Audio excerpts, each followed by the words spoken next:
আসসালামু আলাইকুম সবাইকে। মায়ের রান্নাঘরে আমি চ্যানেলে আপনাদের সঙ্গেই আছি। আমি রোকসানা ফিরে এলাম নতুন একটা এপিসোড নিয়ে। আজকে থাকছে ভুড়ি ভুনার দুর্দান্ত এক রেসিপি। বট বা ভুড়ি যে নামেই ডাকুন না কেন, এর স্বাদের কাছে পৃথিবীর তাবৎ সব সুস্বাদু রান্না কিন্তু হার মানে। এবার তাহলে রান্নার ফুল প্রসেসটা দেখে নেওয়া যাক।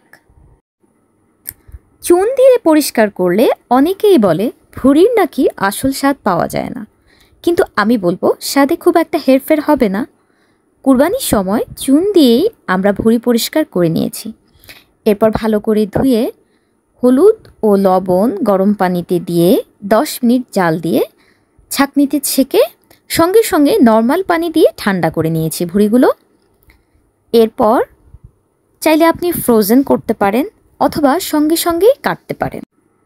ভুড়ি জাল দেওয়ার পর যে তেলটা বের হয়েছিল, ঠান্ডা করার পর সে তেলটা উপরে জমেছিল, আমরা সেটাকে সংগ্রহ করেছি, কারণ আমরা আজকের ভুড়ির তেলেই রান্না করব। তো 2 দিন ফ্রোজেন করার পর আমরা ভুড়িটাকে কাটতে বসে গেলাম। ঠিক এই রকম করে সাইজ করে নিয়েছি। যেহেতু ভুড়িটা রান্না করার পর আরও খানিকটা ছোট হয়ে যাবে, তাই এই রকম করে টুকরো করে নিলাম।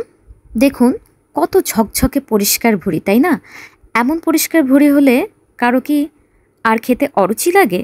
যে ভুড়ি খান না, আমি প্রমিস করছি, সে যদি এইভাবে ভুড়িটা খান, তার কাছে যেমন ভুড়ির কোনো কটু গন্ধ লাগবে না, তেমনি এর টেস্টটাও আপনার মনে রাখার মতো হবে।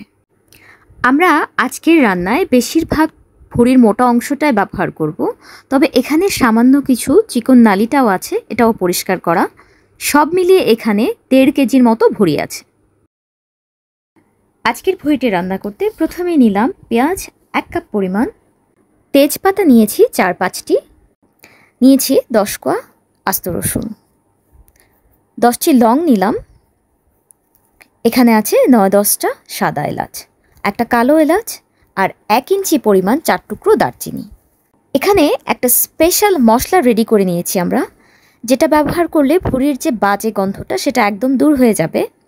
দারচিনি, এলাচ আর গোলমরিচ দিয়ে এই স্পেশাল মশলাটা আমরা শিলপাটায় বেটে নিয়েছি। আর এখানে আছে ভুড়ি জাল দেবার পর যে তেলটা আমরা পেয়েছিলাম সেটা।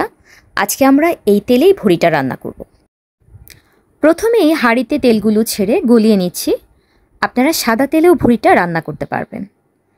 এবারে একে একে যে আস্ত গরম মশলাগুলো রেডি করে নিয়েছিলাম তা দিচ্ছি।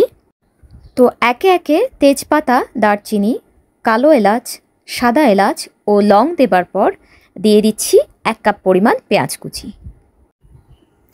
ভিউয়ার্স, এত তেল দেখে যারা ভয় পাচ্ছেন তাদের বলছি, খাবার সময় ভুড়িটা পাতে আস্তে তুলে নিলেই বাড়তি চর্বিটা আপনার পেটে যাবে না।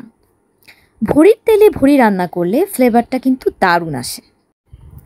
কিছুক্ষণ ভুনাভুনির পর যখন পেঁয়াজটা সফট হয়ে আসবে, তখন দিচ্ছি আদা বাটা 2 চা চামচ, রসুন বাটা 2 চা চামচ, জিরা বাটা 2 চা চামচ দিয়ে আগে থেকে যে স্পেশাল ভুড়ির মশলাটা তৈরি করে রেখেছিলাম তার সবটা দিয়ে দিচ্ছি। এখন সব মশলা তেলের উপর ভালো করে ভুনতে হবে, যেন এর কাঁচা গন্ধটা দূর হয়ে যায়। একটু সময় নিয়ে ভুনবেন। এখন দেব মরিচ গুঁড়া 3 চা চামচ, ঝালটা পছন্দ মতো কম বেশি করে নেবেন। দিচ্ছি হলুদ গুঁড়া 2 চা চামচ, লবণ দিলাম স্বাদ মতো। এখন মশলাটা আবার তেলের উপর ভুনবো। এবারে আধা কাপ পানি দিয়ে মশলাটা আরেকটু কষিয়ে নেব। পানি দেওয়ার কারণ যেন তেলের উপর মশলাটা পুড়ে না যায়।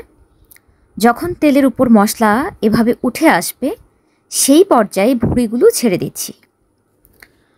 ভুড়ির গায়ে ভালো করে মশলাগুলোকে এপাশ ওপাশ করে সম্পূর্ণ মাখিয়ে চুলার ফ্লেম লো মিডিয়াম হিটে রেখে রান্না করে নেব। এখন ভুড়ি রান্নাটা আসলে একটু সময় নিয়ে করতে হয়, কারণ এখানে ব্যাপক পরিমাণ তেল থাকে। 40 মিনিট জাল হবার পর আস্ত রসুনের কোয়া ছেড়ে দিলাম। রসুন দেবার পরের সময়গুলো চুলার ফ্লেম লো হিটে রেখে আরও ঘণ্টাখানিক রান্না করে নিয়েছি আমরা। কখনো আমরা ভুড়িকে চুন দিয়ে পরিষ্কার করি, আবার কখনো গরম পানি দিয়ে পরিষ্কার করে থাকি। কখনো একটু বড় করে এরকম বড় সাইজ করে কাটি, কখনো আরও ছোট করে কাটি। এটা আসলে যার যার পছন্দ অনুযায়ী। এক একজন ভুড়ি খেতে এক একভাবে পছন্দ করেন।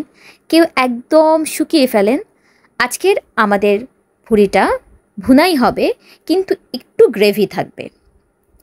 এখানে পানির অংশ থাকবে না, জাস্ট শুধু ভুড়ির যে নিজস্ব তেল, সেই তেলটাই গ্রেভি হিসেবে থাকবে। আমাদের ভুড়ির কালার চেঞ্জ হয়ে যাচ্ছে। এটাকে আমরা লো ফ্লেমে রাখলেও মাঝে মাঝে ওলট পালট করে দিয়েছি, তলায় যেন কোনো অবস্থাতেই লেগে না যায়। আমাদের ভুড়িটা প্রায় হয়ে এসছে, একদম শেষের দিকে। এই পর্যায়ে আমরা অ্যাড করে দেব 1 টেবিল চামচ পরিমাণ জিরা টালা গুঁড়া। চেষ্টা করবেন ফ্রেশ জিরা টালা গুঁড়া ব্যবহার করতে, তাহলে এই ভুড়িতে জিরার যে ফ্লেভার সেটা যোগ হবে। জিরা দেবার পর 5 মিনিট ঢেকে রেখে এর গন্ধটা ভুড়িতে মিশিয়ে আমি চলে যাব পরিবেশনে। আসলে এই ছোট ছোট টিপসগুলো ফলো করলে খাবারগুলো এক অন্য রকমের মাত্রা পায়। ট্রাই করবেন আর আমাকে কমেন্টস করে জানাবেন কে কে আমার মতো ভুড়ি বলতেই অজ্ঞান। ভালো লাগলে ভিডিওতে একটা লাইক দেবেন।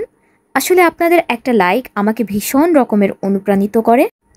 সবার দোয়া চাইছি। আজকের মতো এখানেই ভিডিও শেষ করছি। আল্লাহ হাফেজ।